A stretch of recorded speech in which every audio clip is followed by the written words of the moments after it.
Good morning, everyone, and welcome to the second day of the World Hospital Congress. Please welcome on stage the speakers of our plenary session this morning, led by Mr. Bertrand Levrault.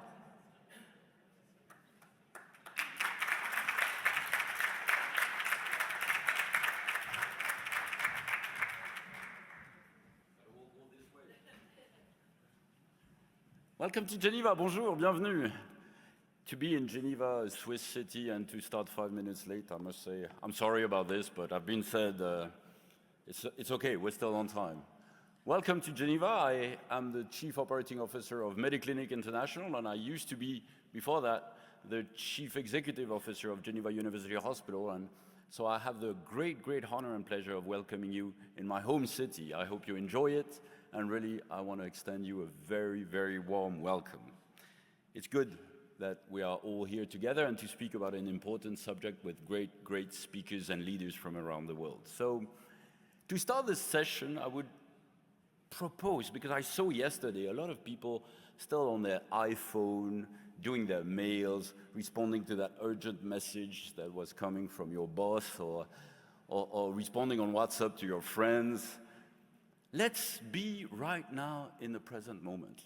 And to do that, I will ask you to do a simple exercise so that we are all right here, right now together. Put your phones down and let's just be all together.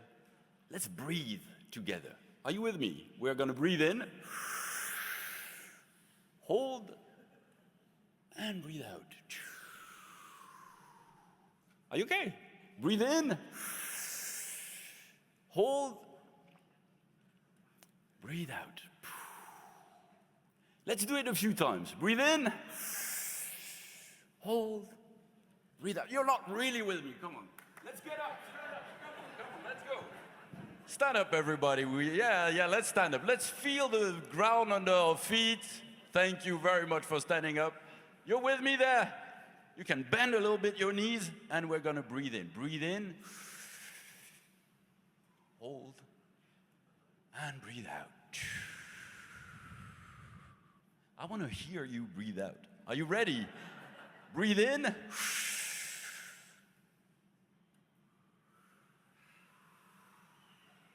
that was cool. Another time. 2 more times. Let's do it. Breathe in. I want to hear you. Breathe out. Right. 1 more time. Breathe in. And breathe out. Oh, yeah, you got it. You're with me. That's great. In fact, it was not just about you breathing. It's about all of us breathing together. We're here out of 81 different nations. You can sit down. Please have a seat. Come on. We're out of 81 nations. We have people coming from New Zealand, from Australia. We have people coming from Korea, from Singapore, from India. We have great friends and colleagues from the United Arab Emirates, from Dubai, from Abu Dhabi. We have friends and colleagues coming from Egypt, from South Africa, from Kenya, from Senegal, from Rwanda. We have colleagues and we have health minister from Iceland. Welcome, Your Excellency. We have a health minister as well from Poland. Most welcome. We have people from Portugal, from Spain, from Great Britain, from France, from Switzerland, obviously. We have great friends and colleagues from the United States of America, from Canada, from Brazil, from Colombia, from Argentina, from all around the world. And what have we been doing right here, right now, together? We've been breathing as one. In one room. Because in fact, we're breathing all on one planet. The same planet, where we know that due to climate change, the air we're breathing this morning is 1.3 degrees hotter than the air our great-grandparents were breathing. 1.3 degrees. And as we continue to live, as we continue to breathe, to do our work, to travel with planes, to do healthcare, well, we contribute to this climate change to happen and to the air becoming hotter and hotter. So it's 1.3 degrees now, and by the way, sorry, the ones sitting up there, you're going to be more affected by climate change and altitude. The ones living near the sea, well, too bad. Oceans will rise, and you might start to build walls to contain that. Since 10 years in Switzerland, here, my home country, since 10 years, the Swiss glaciers have lost 25% of their mass. 3 weeks ago, 160 scientists wrote that we had reached the tipping point with regard to coral reefs, and most probably there will be no coral reefs in the sea in 30 to 40 years. What will I tell, not my children, not my grandchildren, but maybe if I see them, my great-grandchildren? I will tell them, once upon a time, there were glaciers in the Swiss mountains. Once upon a time, there were coral reefs in the sea. Because we are here, acting, breathing, doing something, and affecting climate.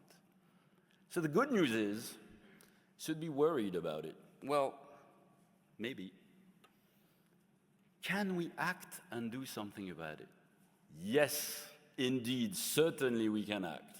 And not only we can act, but we know that in our industry, the healthcare, well, we are, by our activity, contributing to climate change. And if we want to breathe in the future and keep on being one humanity on one planet, all together, acting, well, there are ways to reduce our impact. There are ways to change the trajectory and to make it a different story. And we have the chance this morning to have fantastic leaders who have been working on this. We in Mediclinic, we are 74 hospitals in 3 different areas. In South Africa, we install solar panels on our roof. We contribute with the community. In the UAE, with the great help of the government, systematically we change. We are not at all using desflurane anymore in our operating theater. Here in Switzerland, waste to landfill is almost a cultural thing. We are working with the whole community to reduce our impact. And today, we have the chance to hear from very great, inspiring leaders. What can we do? How can we change? And if you still have some doubts and ideas and wanting to do something, we have a great tool called the Geneva Sustainability Center. There is a booth in the entrance, and I can only encourage you to go and have a look at it. See how you can change in your hospital. Right now, we know there is the COP30. It's far away, and it's about them. What will they do to change? Here today, here in Geneva, in this IHF Congress, we can talk about ourselves. What are we going to do to tackle climate change? And there is things to do. So I will have the great, great honor and pleasure to introduce you Jonis Piso, coming from the United States of America, President of UCLA Health, CEO of UCLA Health System, Associate Vice Chancellor of USA Health Science. And Jonis will speak about how public university health systems do tackle climate change. Then we will have Jeremy Lee from Singapore. Jeremy, you can come on stage. Jeremy Lee is the Chief Operating Officer of the National University Hospital of Singapore, 4 hospitals, 7 outpatient centers, representing the National University Health System and Hospital of the Singapore Network. And Jeremy will speak about the public hospital system perspective. Then we have the great chance and honor of having Dr. Preeta Reddy. Preeta Reddy comes from India. She is the Executive Vice Chairperson of Apollo Hospitals, the largest private hospital group in India, 72 hospitals, 43,000 employees, and she will speak about the private hospital system perspective. And then last but not least, Jonathan Perlin. Jonathan Perlin is President and CEO of the Joint Commission International, GCI, accrediting globally in more than 70 countries and having over 1,000 clients. And Jonathan is going to talk about a system-wide approach to low-carbon healthcare from an international accreditation organization perspective. So before giving the chair, I will remind you that you can download the app if you haven't done it yet. And this app, you can ask questions to our panelists. You just download the app, you go on the program of today, you click on Plenary 2, then click the question and answer polls, and then just ask your question. It will come on an iPad that I will have, and I will be able to transmit these questions to our speakers. So thank you very much. Let's breathe again. Can feel it. We're in the same room. There's no air conditioning anymore. We got to do something about it. And the good news is we are doing something about it. Janice, the floor is yours. Thank you very much.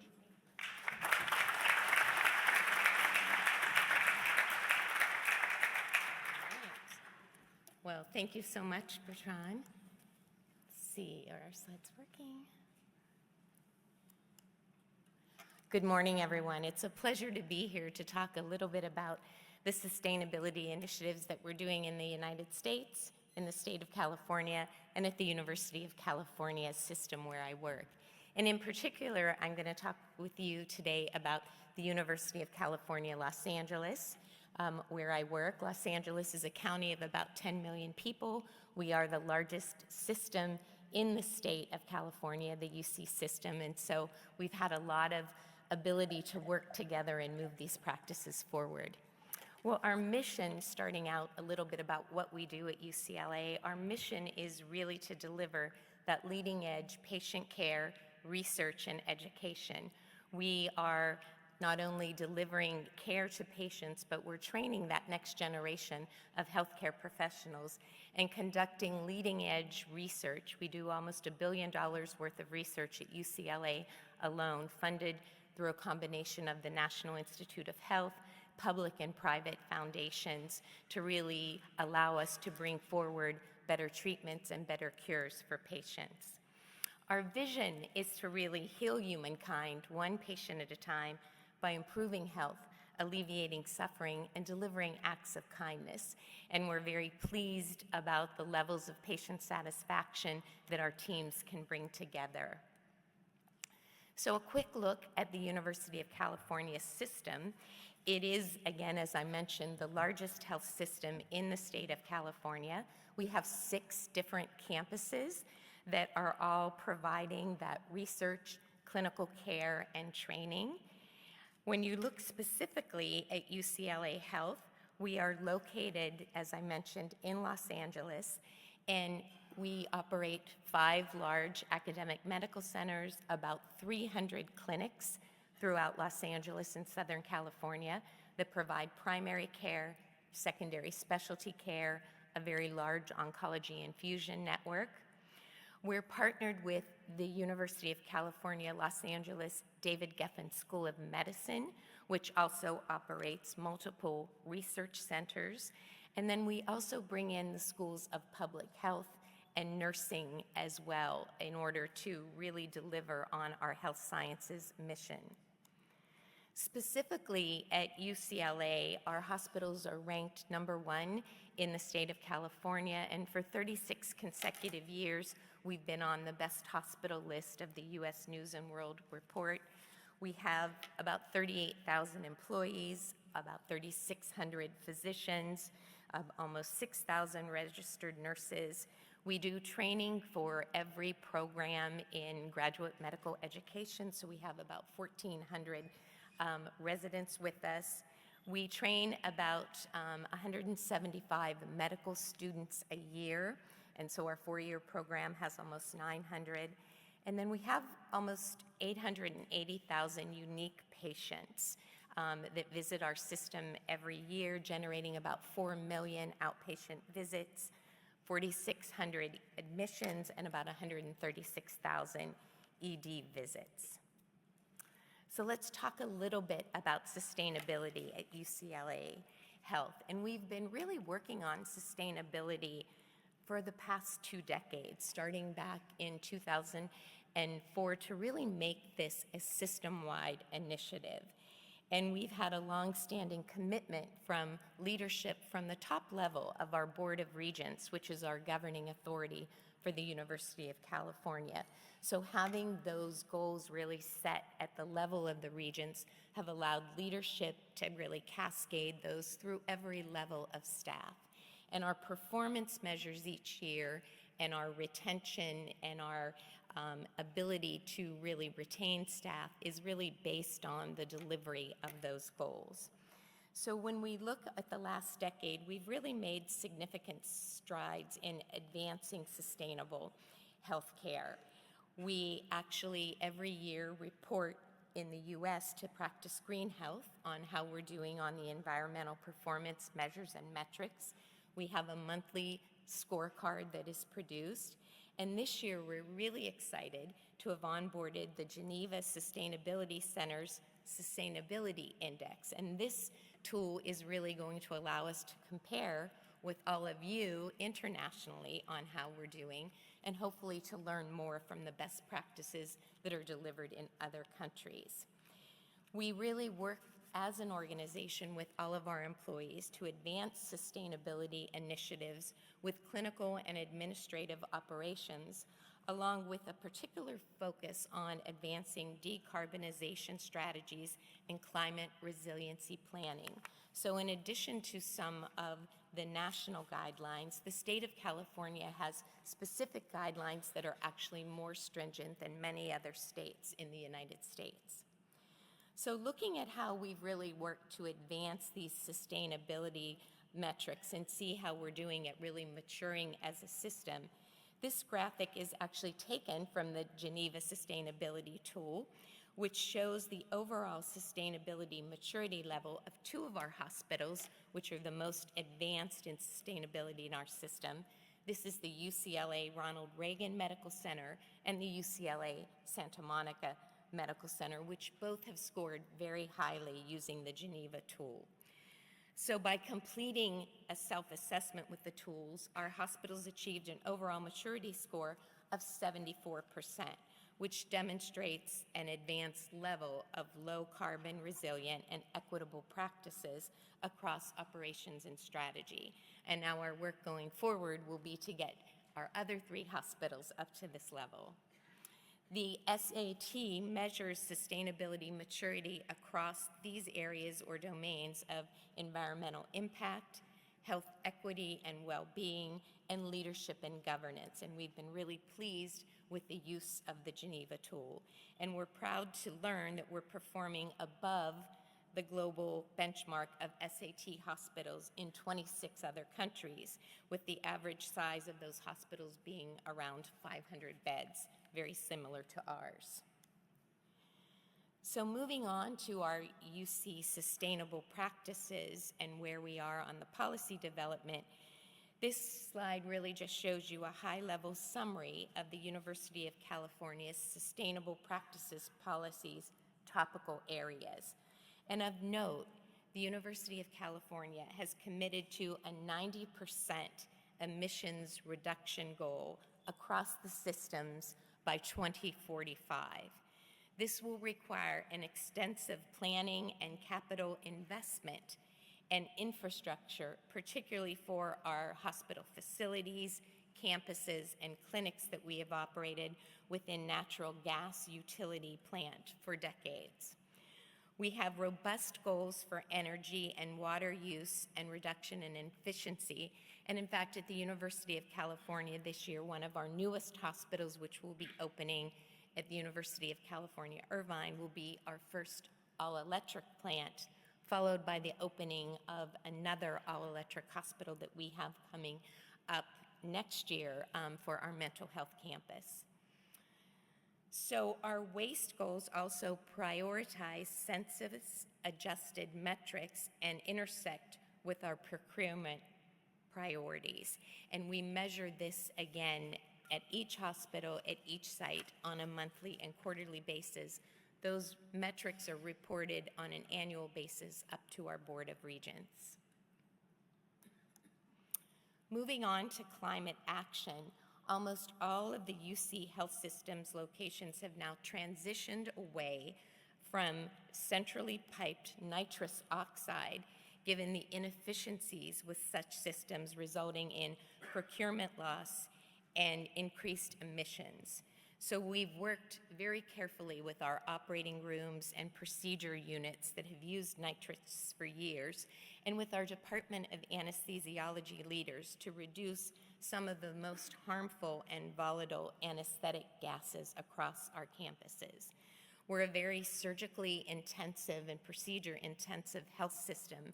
So every day we're doing thousands of procedures across our system with use of these gases. So it really took a long effort to really get the training consistent across of our sites.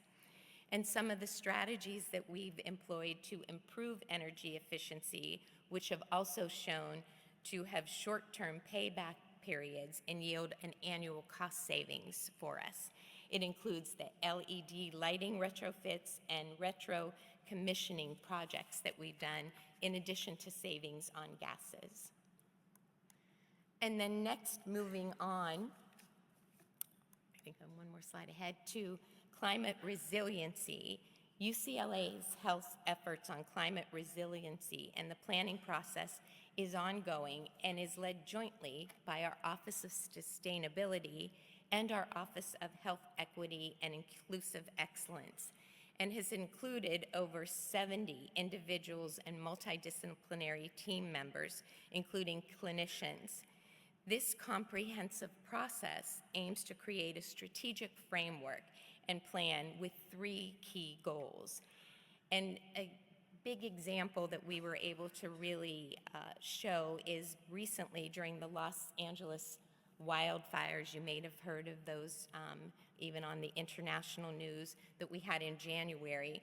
Our UCLA health teams conducted real-time based hazard vulnerability assessments and debriefings to identify and address the health system's preparedness and overall resiliency in the face of future climate hazards and risks. And then finally, moving on to waste reduction. This slide really highlights how UCLA Health has been able to reduce overall waste generation, leading to significant diversion of waste and a substantial cost savings. This includes implementation of our launderable isolation gowns program, which has yielded avoidance of hundreds of thousands of pounds of waste annually and significant cost savings. We've also aimed to share and assist other health systems in our state with implementing similar programs and also reuse strategies. Our Medical Aid Initiative, an organization that provides resources to various global health organizations that share the same vision of providing free medical care and health education to nations around the world, we collect unused excess medical supplies from our health systems and distribute those to global health volunteer groups and federal and international disaster relief organizations. While U.S. hospitals alone produce over 2 million tons of medical waste each year, the Medical Aid Initiative helps to prevent and reduce waste, and our ultimate goal is to really help facilitate healthcare access for those in need through the redistribution of localized and unused medical resources. And MAI follows the mission model of sustainability, distribution, and awareness.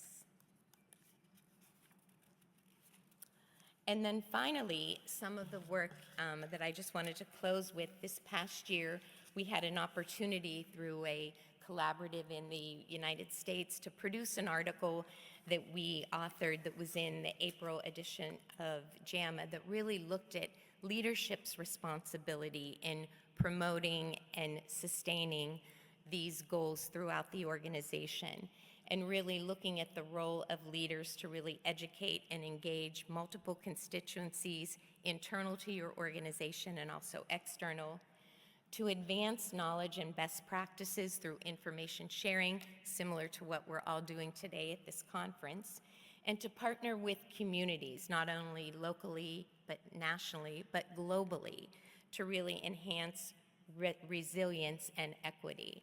And one of the benefits we've definitely had is by using the tool, the Geneva tool, to really help us see what's happening across the world and ways that we can learn together. So thank you.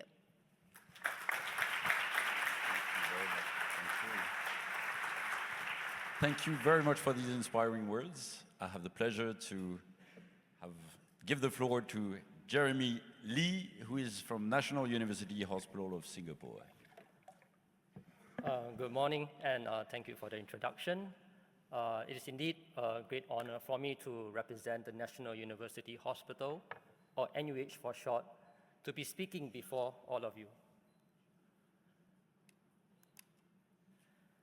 NUH is a 1,300-bed tertiary and flagship hospital under the National University Health System, one of Singapore's leading academic health systems.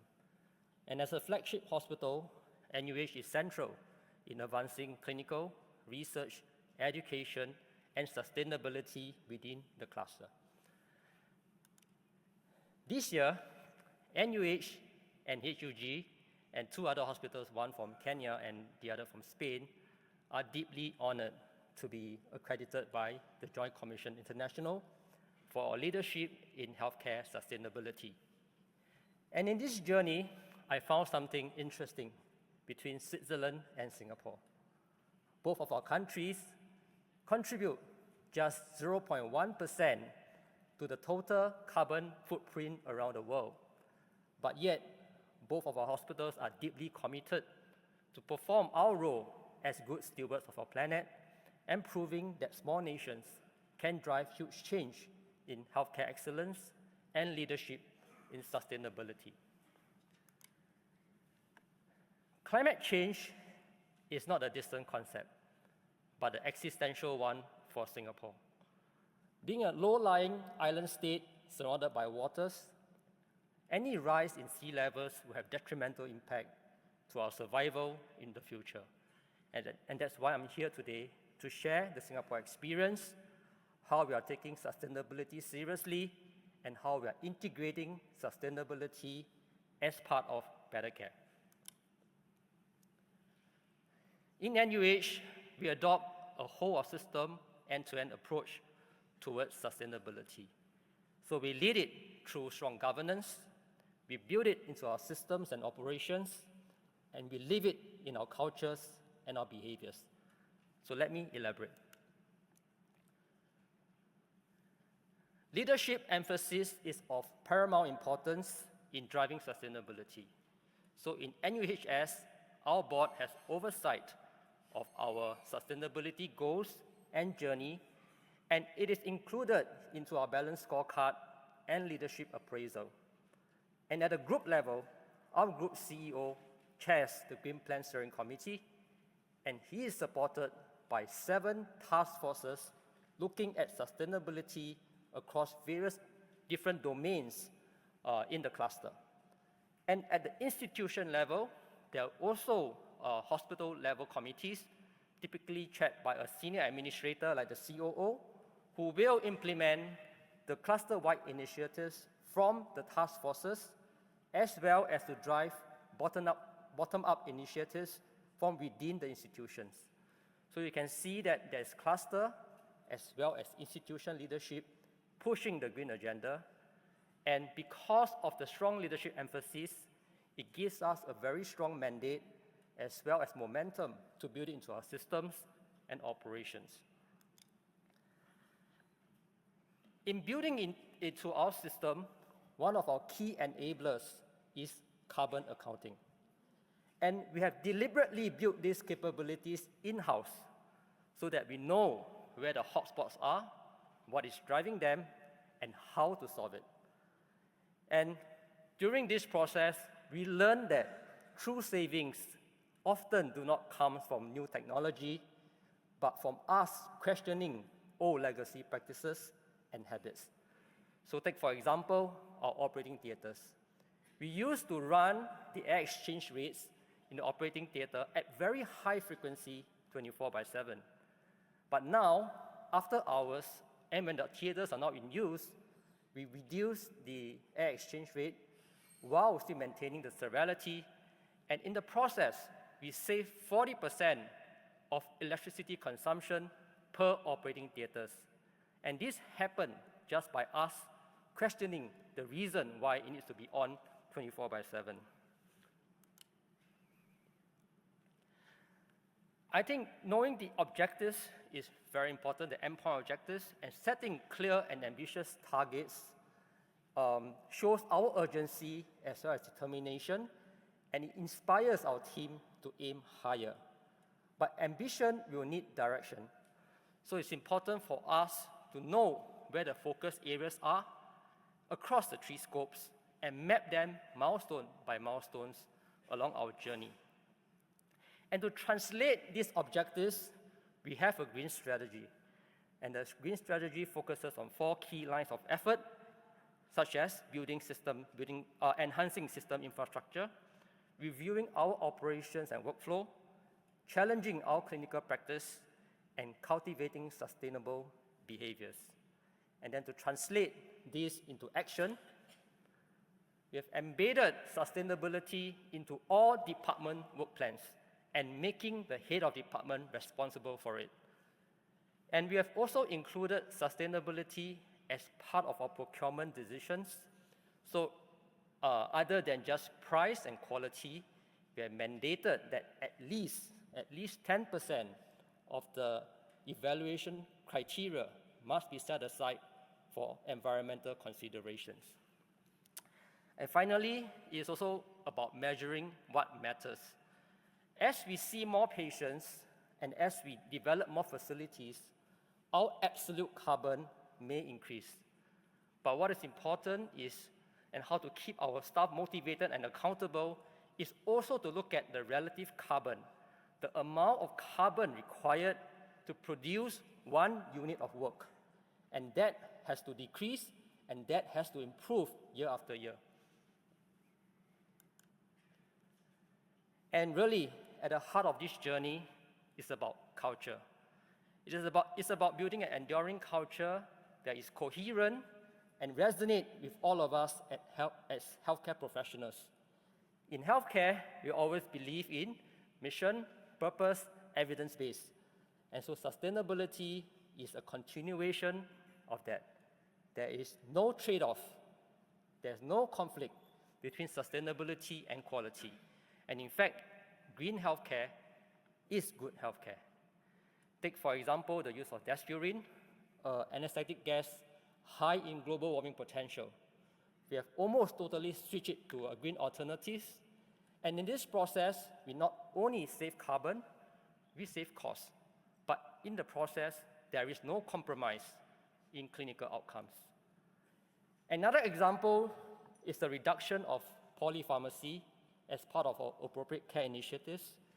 We have been asking or working with doctors to de-prescribe or to practice appropriate prescribing so that our patients are not overburdened with a huge amount of drugs to consume. So that has helped us increase compliance rate and at the same time reduce the waste, unnecessary waste generated from unconsumed drugs. And we have also redefined what value means.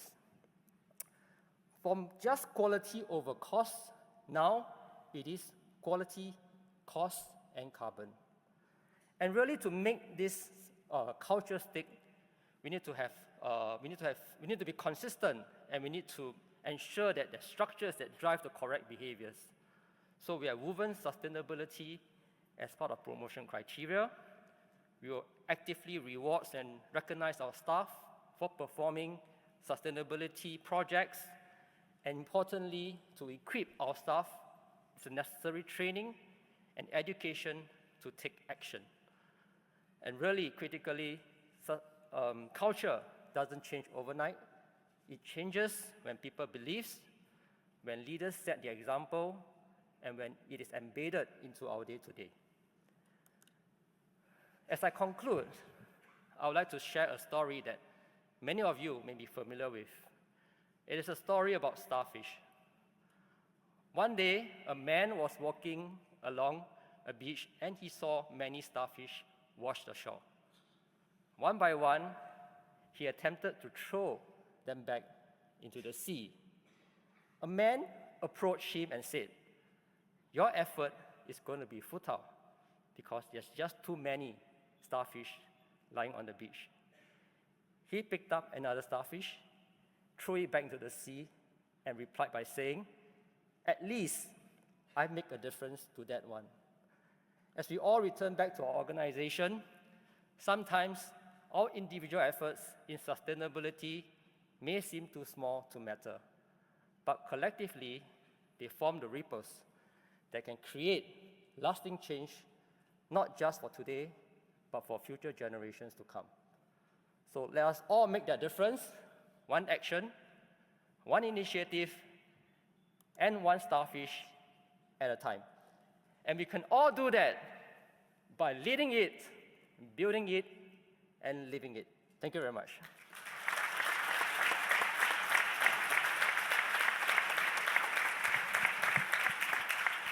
Thank you very much. A really inspiring speech. Thank you.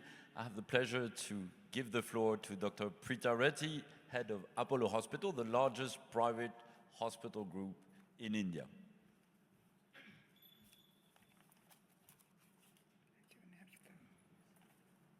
Pointers.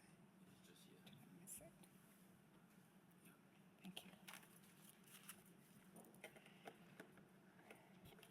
Thank you. Namaste and good morning. I'm just delighted to be with all of you here today. I represent a fairly large country, a sector of healthcare which is in a way still not very organized. It's a paradox. We have the private hospitals which are doing phenomenal work and trying to emulate some of the hospitals globally. And then we have the public sector hospitals which are serving a large population and now upgrading themselves to such a level that they're actually coming up to the level of the private sector hospitals. So the standard of care has become very important to us as a population, 1.4 billion, out of which more than half use healthcare systems. The concept of green, the concept of sustainability has been actually something which has hit us very hard over the past 5 to 6 years. So I have to be honest that while the private sector hospitals are now picking up on this, thinking about it, I think for us as an organization and what Apollo does is try to see how can we come together not only with our hospital system, but work with systems which are even outside our hospital and with the governments. And I think that's really why I'm saying that, it's beyond hospitals. It's a responsibility of somebody belonging to India, belonging to the country to see how much more we can do. So the first thing, of course, is on policy. And for a long time, we did not have quality standards. And thanks to the Joint Commission, so much has been done in the country. And post-Joint Commission, we had what was called the National Board of Accreditation for Hospitals. That actually came after we took this path of accreditation. Now, I'm so happy to see that there is a chapter on sustainability. And that, I think, is going to make a huge impact, not only in the Apollo healthcare system. While we do have, 74 hospitals, we have about 600 clinic formats and about 7,000 pharmacies, which covers a network.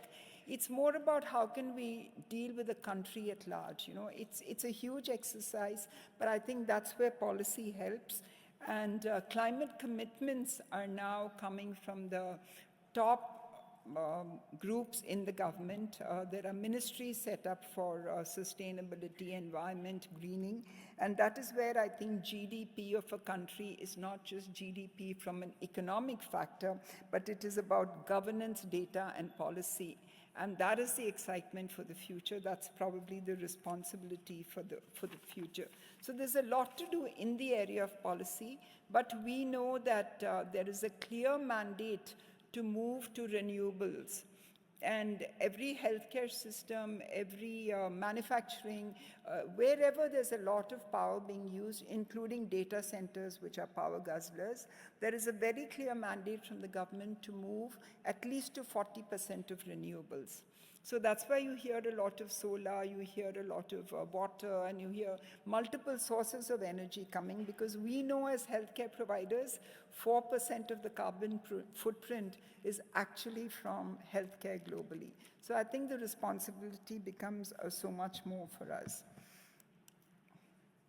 So partnerships, while we do want to work in our organization and try and see what we can do, I think forming partnerships becomes very important, and especially when we're buying things and there are a huge group of suppliers, those who really provide services into the hospital system, and conversations with them, talking to them about sustainability, responsibility has really worked very well for us.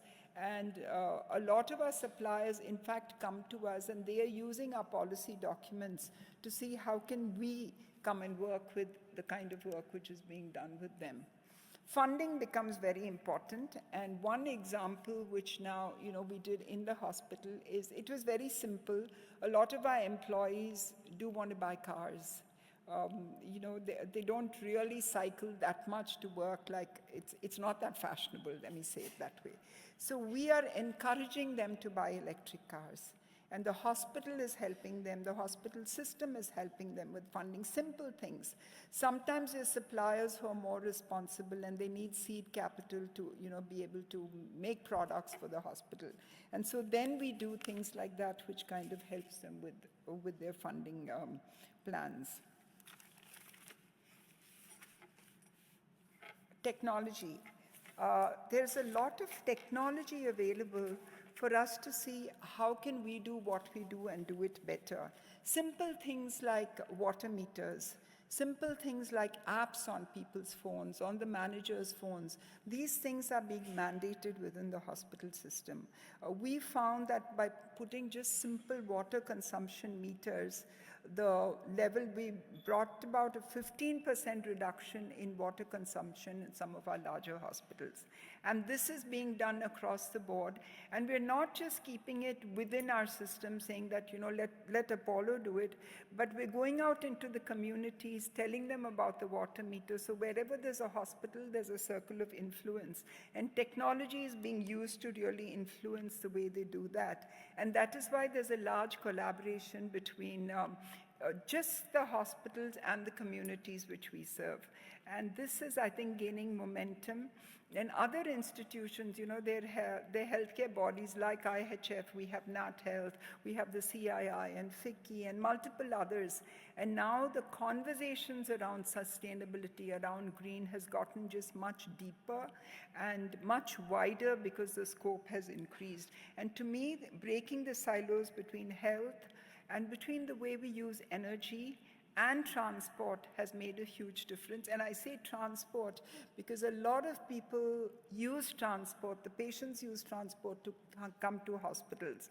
So if we can find better and smarter ways for them, I think that would be a great answer. So to me, the 5 pillars which we need to have to cut emissions has been exciting, and that is what we would like to focus and do in the future.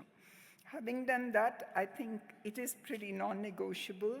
We must try as much as we can to measure the emissions we cause, the costs of it, and our health outcomes, build as much capacity as possible, train our workforce, engage communities, protect equity, and no losses should happen because of transition. And for this, we're probably the only hospital system who has a chief sustainability officer. And this Chief Sustainability Officer's role, and he's sitting here, so I'd like to acknowledge his presence, is to really meet with all our staff, bring out systems, measure it, and report it every quarter to the board. And for that, I think that's where we have to do things which we do daily on a sustainable basis and prove whatever works and keep changing as we go along. And that's why partnerships that share risk and scale fast are the partnerships that stay and work. And as I said again, it is collaborative. It's not something which we keep within our system. And we build and we try and we educate and we communicate so that we can break the silos to serve as many people as possible. And while I'm saying this, I really want to say that technology has made a huge difference. Ours is a large country. We serve them from the Himalayas right down to the ocean. And telemedicine has played a large role in taking the point of care to the people who need it. And with that, we cut travel emissions, we cut travel time, we cut the cost, we cut the fact that somebody has to get on a flight, because we know that the more people fly, the more carbon emissions. So when we talk to our patients and tell them, please use technology so that you don't come to the hospital, this is going down very well, and it serves the public on multiple fronts. And to me, that is, in a country like ours, that is a huge game changer, that we can take the point of care from these large format hospitals to the patients, to wherever they live, and it cuts, so much of carbon emissions. And I'm delighted that that is growing exponentially in whatever we do. There was one point before I sign off, is that the technology we buy, these huge mega systems which we buy for the hospitals, we need to collaborate with them to see that they don't have to be energy guzzlers.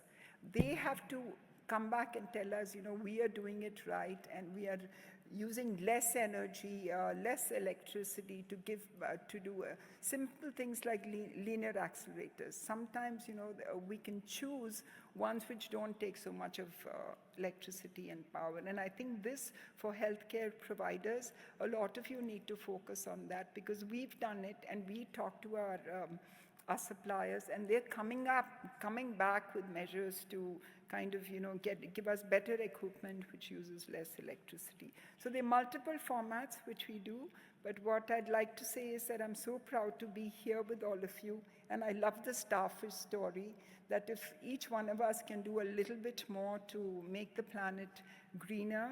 Green is not just cash, green is the way we breathe and the way we live.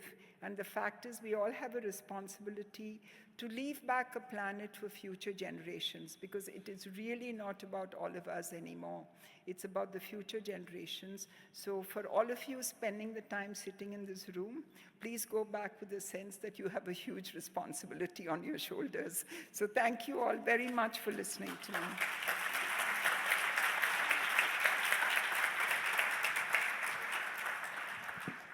Thank you so much, Preeta, for these inspiring words. Now we have the pleasure to have someone that most of you know, because he accredits your hospital. If it's not yet the case, it should be. Jonathan Perlin from GCI. Jonathan, the floor is yours. Good morning. It's a delight to be here with you. Well, Bertrand started with some exercises, and I want to start with a mind walk. Come with me to my office. I practice internal medicine. Our first patient this morning is a woman who's middle-aged, but she looks older. You noticed as she walked in that she's breathing very hard, even struggling to sit down. As you go to shake her hand, you look at her fingernails, and you see that they're yellow and nicotine stained, and you learn she's the 3-pack-a-day smoker. What would you tell her? Stop smoking. Well, our patient this morning is Mother Earth, and our challenge is substantial, but it's one that, as my colleagues have identified, is one that belongs to each of us. On September 6, 2021, the British Medical Journal did something unprecedented. Together with 233 other journals, it published the same article identifying that climate change was the single biggest threat to global health. But the reciprocal is not well understood. And I have a confession. I didn't spend my professional training seeking to understand the effect of healthcare on climate. But it turns out that healthcare has a substantial impact on climate. You know the Joint Commission, you know our work in accreditation and certification. What you may not know is when I had the privilege of taking this role, we identified what we call the HELP agenda, an acronym for health equity, environmental sustainability, learning healthcare, the responsible use of AI, and performance integration to take those three things and really integrate into the daily operations of healthcare. I just want to call out my terrific colleague, Dr. Neelam Dhingra, who's leading our Pathways program to really help to advance safety in lower and middle income countries. And it's just tremendous work to help make safer care more equitable around the globe. Well, our patient, Mother Earth, some things I learned. If healthcare worldwide were a country, that country would be the 5th most emitting country on the planet. And sadly, my own country, as an industrialized nation, contributes more than a quarter of that. And in my country, 9% of healthcare emissions are from healthcare, or 9% of carbon emissions are from healthcare. And what we learn is that it's not only an environmental issue, it's a health issue, it's an equity issue, it's a patient safety issue, and it's an operational resilience issue. In the United States, roughly 4 out of 5 primary care clinics were closed when patients needed them most. They were closed at least once in the past 3 years because of extreme weather directly attributable to climate change. It's interesting to look at all of the health effects with an unvirtuous cycle of carbon dioxide and heat. As temperatures rise, as you heard from Bertrand, that the temperature today is 1.4 degrees centigrade greater than it was in the time of our grandparents, the beginning of the industrial age. With that, oceans rise, ice caps melt, glaciers melt, carbon dioxide goes further into the atmosphere, coupled with the human effects, and the temperature rises, and the glaciers melt, and the carbon's released, and on it continues.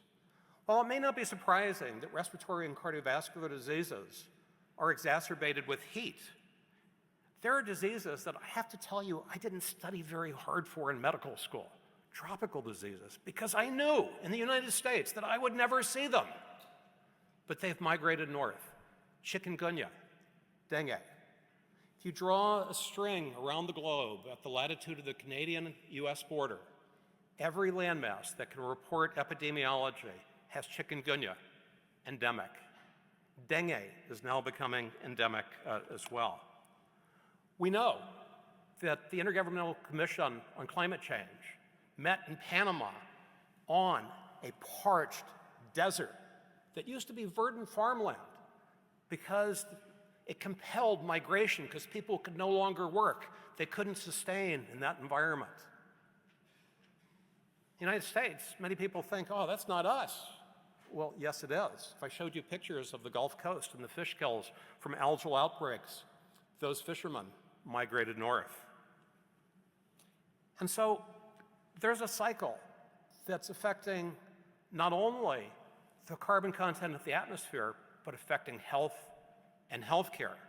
And all of the vulnerabilities that confer adverse outcomes on those individuals who are most vulnerable because of social circumstance, because of poverty, because of color, because of marginalization, because of othering, are the most vulnerable to the effects of climate change. In short, they can't buy their way out. So this is an opportunity for us. And I hope, knowing these things, as it affected me about 3 years ago when the National Academy of Medicine launched a sustainable healthcare initiative, when I began to work with the Geneva Sustainability Center, I learned things, and as they say, you can't unring this bell, but we need to organize. And I'm so proud of my colleagues because they've taken this knowledge, they've organized. And the Geneva Sustainability Center and the intent of our certification and accreditation, which I'll speak of momentarily, is to really help us organize a way to approach our impact, one that's inconsistent with our mission, to improve health, to organize our efforts to reduce the impact of healthcare on climate. As you heard from Dr. Reddy, as you heard from Jeremy Lee, as you heard from Janice, that these investments are not only social investments, but they're practical. They create operational efficiencies. As you likely are experiencing, it's a worldwide phenomenon, we have a workforce challenge. And it turns out that younger individuals want their organizations to be proactive in environmental commitment. My own daughter tells me that she wonders about having children because of the world that they might come into. Now a resident of New York, during the Canadian wildfires, seeing the orange skies and red suns. And that's not the world that we want to leave, as Bertrand said, for our children, for our children's children, and their children. And so we want to be leaders and not only improve our reputation, but our impact and our influence. And this is why in the January 1st, 2026 edition of the new accreditation standards, we included a piece on sustainable healthcare.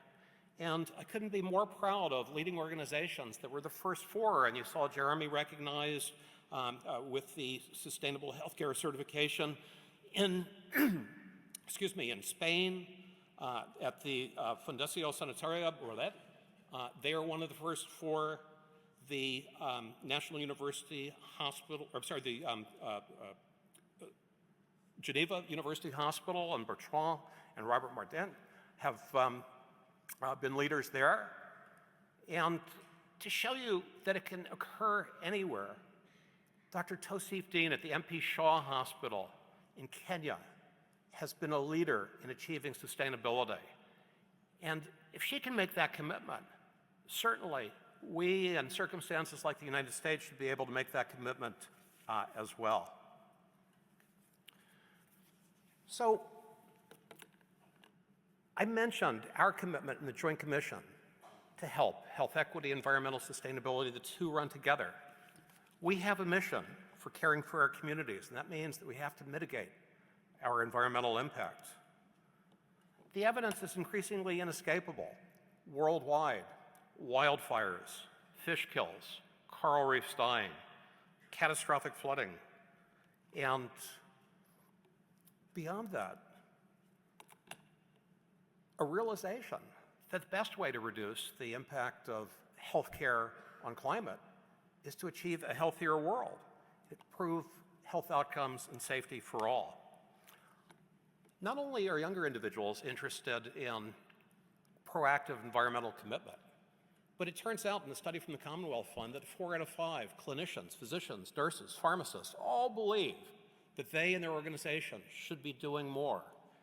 And it's part of what brought them to healthcare. They wanted to make a difference to improve health, to first do no harm. That's part of their mission. It's part of my mission. And each of us, as we approach this, has to find our own why. And for me, that why is really easy. It's well beyond the financial benefit. It's thinking about those future generations. As I think about my daughter and her new husband and the prospect of someday grandchildren, I want them to be comfortable bringing children to the world and not see this picture from New York City during the Canadian wildfires of a red sun and orange sky. I want them to be able to grow up with the same blue skies and golden sunshine that so many of us enjoyed. Thank you all for joining in this important mission. And thanks to Geneva Sustainability Center.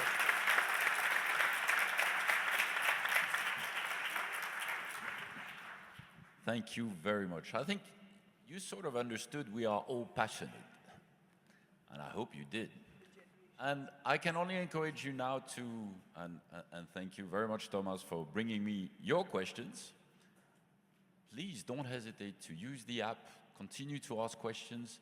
We have great panelists here, and we have half an hour in front of us to just exchange, discuss, and see how we can make the world a better place. And we hope, so it's our mission this morning, that we're inspiring you to come back after this fantastic Congress and think about what you can do in your own hospital to make the world a better place. So maybe, if I may, I'll start with you, because we've been discussing about fantastic achievements. What has been your main challenge? Because it's a journey, it's not always an easy path. What did you find difficult in this journey? I think it wasn't that it was difficult, but it was how do you create an environment where there is time to really do all of these activities, right? We're all working in very, very busy health systems. I know at the University of California, Los Angeles, we're at 100% occupancy all the time. So how do we create the right environment and infrastructure where staff at every level can participate in these initiatives?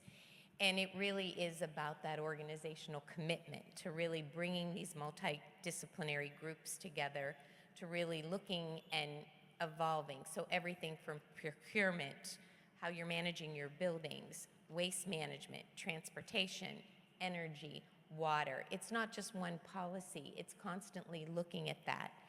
In addition, you know, we function in a very highly regulated environment, right?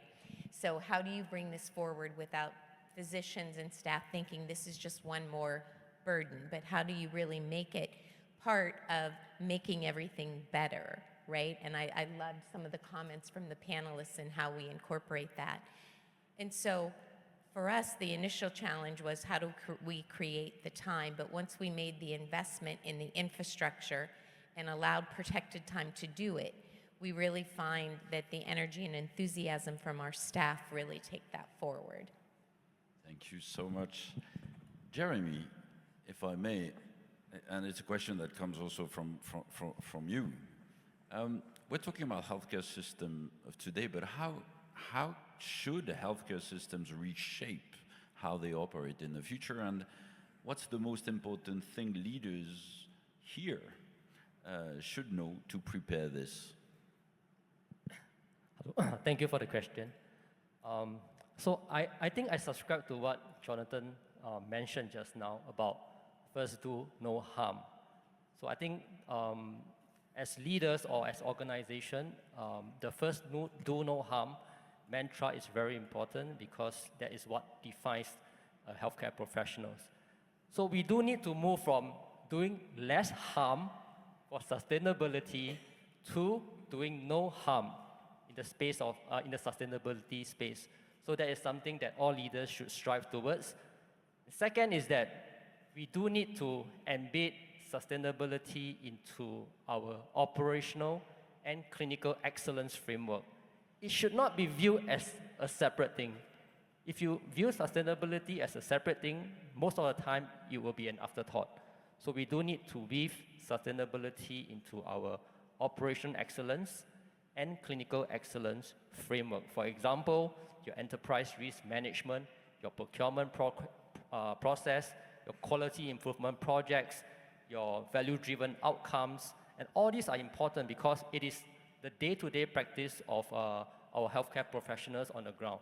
So if you weave these into your excellence framework, generally it will stick better.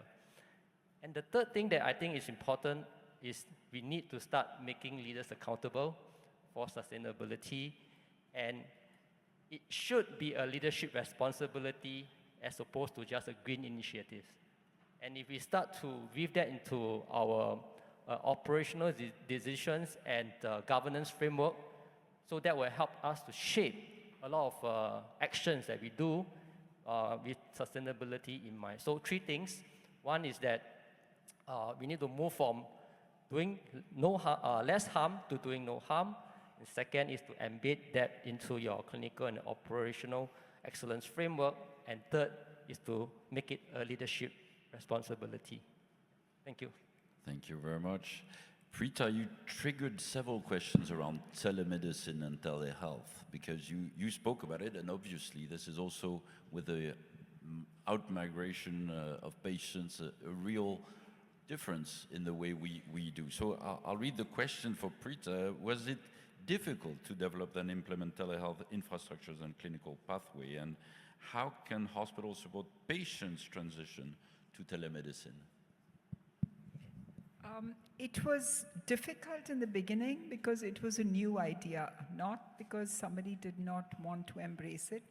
And traditionally, we like to, be in front of our clinician, talk to them. That physical connect seemed very important. But the lesson came not from anyone, but from COVID. And at that time is when the whole world transitioned into using technology to connect. While we did that, we also realized that the distances are huge in our country, and many parts of India are not even connectable to hospitals. So that's why, as a model, we moved to a whole digital plan, and Apollo 24/7 provides digital connect to anybody, and it's an app which people download. And it's got, at this point, over 9 million users. But the hospital systems itself, when a patient gets discharged, they tell them, there's a little note which goes to them saying, you don't have to fly back for your follow-ups. You can just do it over the telemedicine service. And I think that has really cut costs for the patients because, the travel costs are high, time, effort, energy. But then we realize that it's actually also avoiding, them traveling and everything, the carbon emissions which come with travel. So all in all, I think it's been a great experience. And I see this catching up much more. Year on year, we are showing a 28% improvement in the patients using the telemedicine and the technology. And I think this is something which has come to stay, and it's going to make a huge difference. Thank you very much, Rita. Several questions came up with the same sort of thing that rings a bell in every one of our organizations, I think. And Jonathan, maybe you have an idea on how to help us tackling this. It is, what can we do and how can we overcome the stakeholders in our organization that say, nah, but don't do anything about this. I mean, come on, this is green thing, it's not the priority. So any ideas? How can we really convince them that this is an important subject? There was a theme as I sat down, Dr. Reddy turned to me and said we had the same theme, it's about the future. And Bertrand, you spoke about the future as well. And this is personal. It connects to people's individual mission. And in an environment, if you can connect enough people, then it becomes difficult for others to sort of not get on board. And many of you know in quality improvement, the Everett Rogers adoption curve, that there are early adopters and there seem to be as somewhat avant-garde. And then people notice that they're getting results that others didn't achieve. And so, for example, in the United States, there are a couple of health systems that very quietly have substantially invested in sustainable energy. They have hedged their energy costs for 20 years. So on the one hand, there's the appeal of the sort of mission and moral and ethical attachment. On the other, there's a very pragmatic, these are organizations that are going to outperform their competitors because they're not going to be hindered by being really shackled to someone else's control of energy prices. They have already made the opportunity to invest in sustainable, and I think all of us need to be leaders in terms of creating policy that makes that attractive, both inherently, but also accelerating the return on investment. During the last few years, there have been some significant incentives, and so the return on investment for these capital infrastructure improvements were really under 2 years. Someone came to you and said you could change out the infrastructure of your home and the payback would be 2 years. It would be a no-brainer. So it's both heart and mind in terms of connecting the dots and then showing the use cases of the successes with early adoption so you begin to create a movement against. And so that's what I believe are the mechanisms for traction. The other is that those of us who share this passion, we can quietly or not so quietly embed it in some of the requirements. And that's why quite proudly this is part of the accreditation package. And we want to honor and celebrate those organizations, all of whom are using the Sustainability Accelerator tool or have a way of not only organizing but celebrating their commitment to stewardship. Because for that patient that I mentioned at the very beginning, not only was she a smoker, but we can't be in the position of giving out the cigarettes. Thank you so much. Yeah, I think we can applaud, really. Thank you. One of the questions that came from you is, how can hospitals, together with medical faculties, use their influence to induce a change amongst the most polluting actors, pharmaceutical companies, etc., which do have a huge impact on footprint, in order to make the system more sustainable? And if we think about single use of plastic, etc., there's trends in the industry that shows us the wrong way forward. So how can we use, or what should we do to influence the other actors to be less polluting? Any one of you wanting to take that challenge? Yeah, I think one of that's why, specific policies around procurement are very important. And really, as an organization, adopting policies that really allow you to work with vendors who share those common goals and holding those industries accountable. A good motivation tool for them is losing a large book of business because they're not willing to adopt those same principles. So we've seen a lot of progress in that work in a lot of our group purchasing contracts, right? Vendors have to have agreements that reflect our standards, reprocessing, getting rid of a lot of the single use, and having those companies see the value and if they want to continue to work. So it does take not only the institution being accountable, but holding those partners accountable as well. May we make a call? I mean, we're not just hospitals here. There's also many associations representing many hospitals that what has just been said around procurement, let's think together about a way of being together very strong with regard to our partners and feeling that maybe, yes, we care about climate change. And as actors, we ask the others to really integrate into their reflection that. So it is a call for action today so that every single national association which is here in the room thinks about what we could do to improve the relationship with our suppliers and to influence them to pollute less. Rita, you wanted to say a few words. I think this is very important for us, and it's planning for the future. In all honesty, I don't think it exists as much as it should now. When we procure materials, whether it is food or whether it is other materials, not only in hospitals but in day-to-day life, I think we should then have this green stamp on that. If it's food, then we have the food safety stamp. If it's something else, we have a quality stamp. So there is already in systems, in every country, there is some certification or some stamp. I think with the policy makers, what all of us as associations should go and work is that then they should be like literally maybe a green stamp. That, even the products which are coming into usage are produced, manufactured in such a way that they tick some of the sustainability boxes. Maybe use renewable energy. Maybe they recycle things. For a long time, there was this throwaway culture. Everything is single use, you throw it away and then you're doing the right thing. But maybe now we have to reprogram our minds to say that reuse is actually not a bad thing at all. And I love the way where the next generation has this whole tag on pre-loved. It used to be called second-hand, and it was, very poor, and it was not the right thing to do.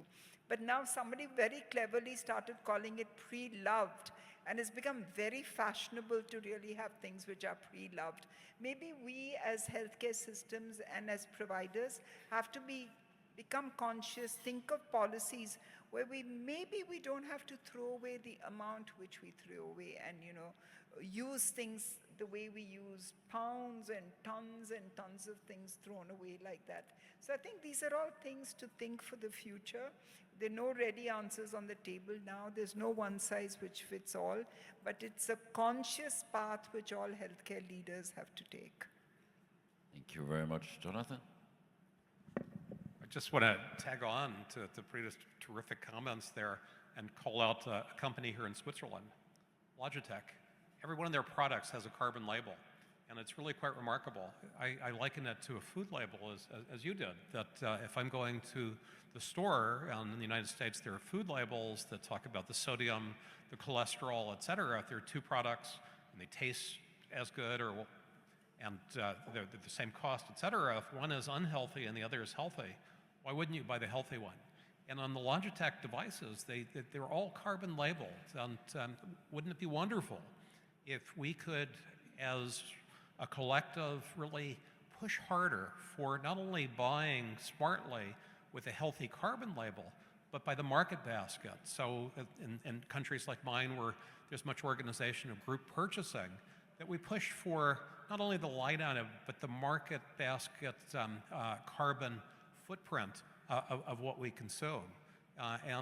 Indeed, that would allow us to be a bit more efficient. And if we can collectively do this, we create a pressure for something like that to exist. Thank you very much. One question on future doctors. Should we educate them differently than what we've been doing so far?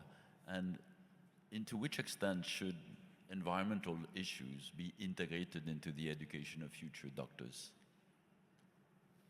Jonathan or Jeremy? Jeremy, you wanted to answer. Go ahead, Jeremy. Sorry.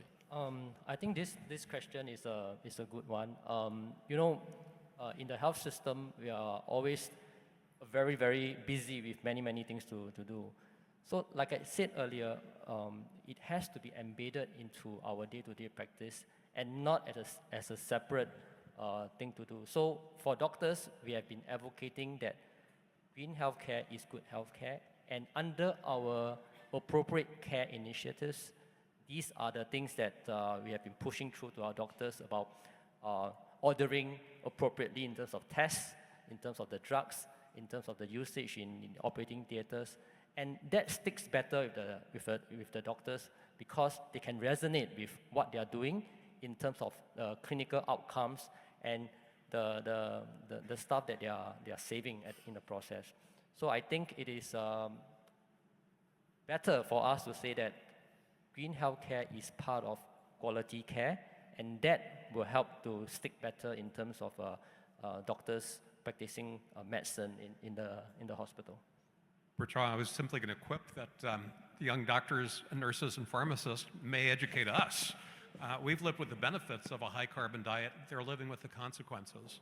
And let me assure you, it's not often that when I go out and observe a survey that folks ask for more standards. But there is a group that is asking for more and specific standards. And those are younger individuals, those young clinicians who are seeing the consequences, who know the consequences generationally. And they're saying, why aren't you doing more for environment? And I would add, certainly as a health system that operates a large medical school, one of the things that we've been doing is every year there's a refresh to the medical school curriculum and really beginning to train doctors and residents on a lot of these new standards. So to work in healthcare, you not only have to be competent in these areas of patient care, but you have to be competent in really climate resiliency.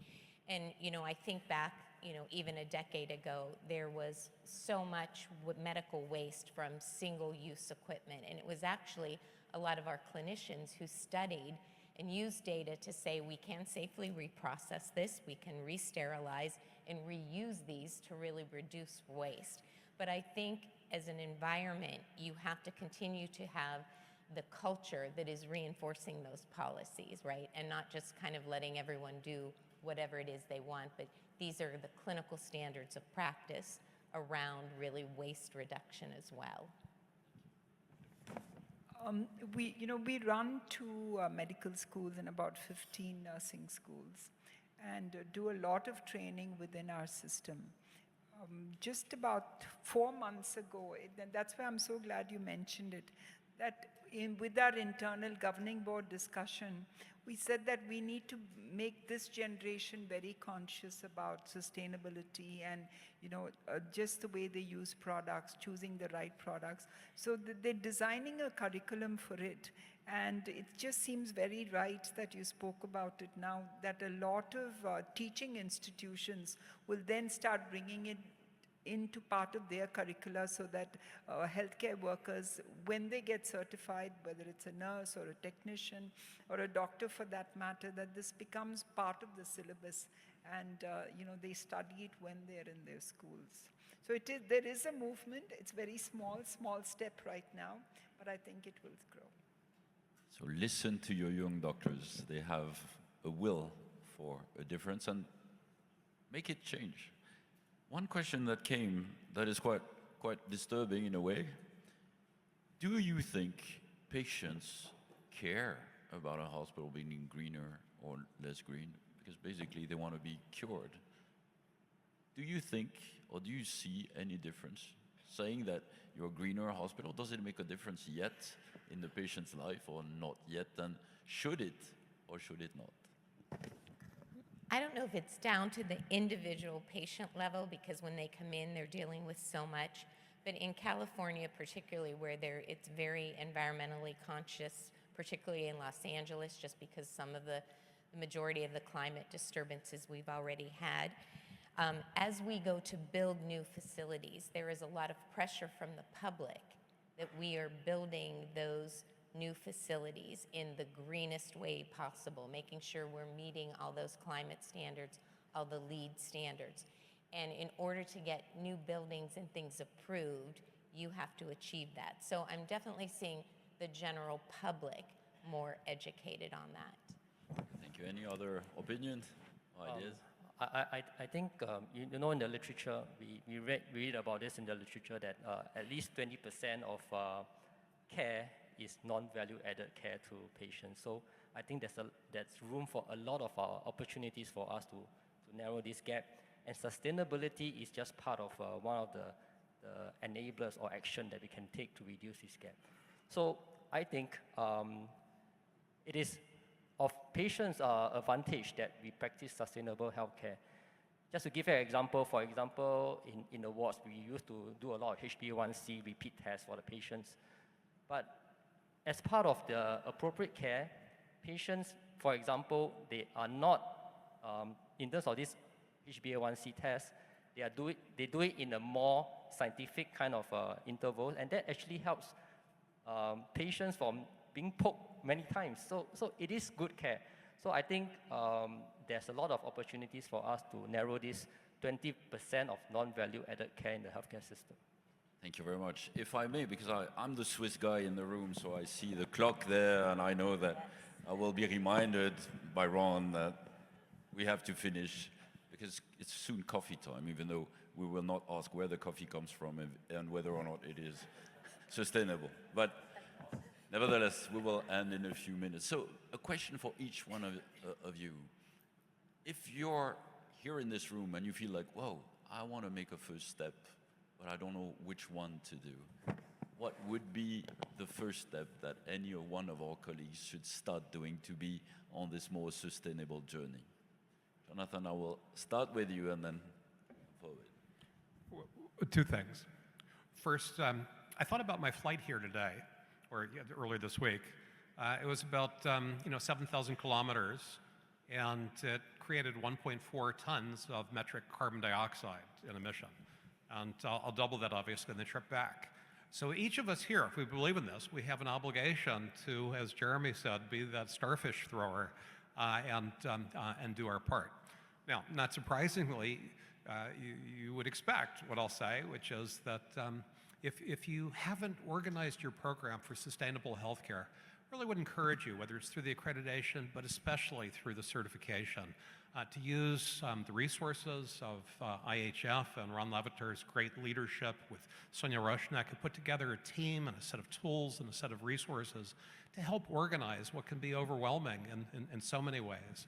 And then, just ride with it. I think you'll find your younger workforce, your younger patients, there is a generational, and your clinicians in particular. I'm not saying that others aren't, but the data show that these individuals attach, and so that you'll be able to do good things, do well, and do well with those who care about mission.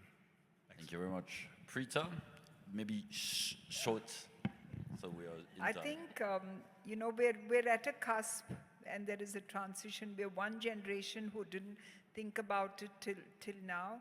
There's a future generation who is actually going to be very conscious about it. So for us, we just need to communicate. All of us in this room are influencers. We have a circle of influence, small, large, but it is there. So let's go back and try and influence the communities, the societies which we belong to, and the people we work with. Because again, the starfish story I love, that small steps but very significant steps are going to make a difference. Thank you. For me, don't let perfection be the evil of good. So just start something, and it starts with all of you here. I think for me, as leaders, we can't do this alone. This work is taken forward by the incredible teams we have that do it. So I think rewarding and recognizing them for the small steps and the successes that they're having along the way, it does a lot to inspire the great behavior going forward. Thank you very much. I think we can applaud these great leaders. Thank you very much.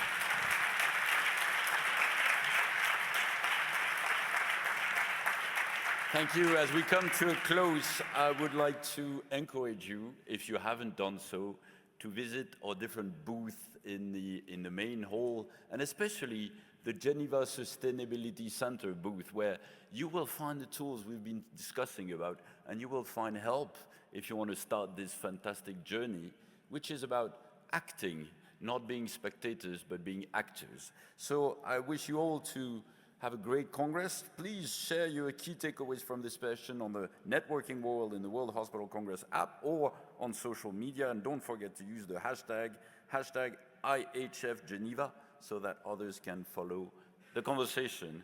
It was really great to have you around. And you know, Geneva is a city of dialogue, a city of peace. And what we say is that there are no foreigners, only new friends to meet. So meet new friends outside. Remember, there's the gala dinner tonight, and we're all expecting you in Campus Biotech. And you can still vote for your favorite poster in the app voting, and the app closes, the voting closes tonight, and the winners will be announced during the closing ceremony. Parallel session will start at 11. You can find full details and room on the Congress app. I wish you all a great Congress, and again, let's applaud our fantastic speakers. Thank you very much. Thank you.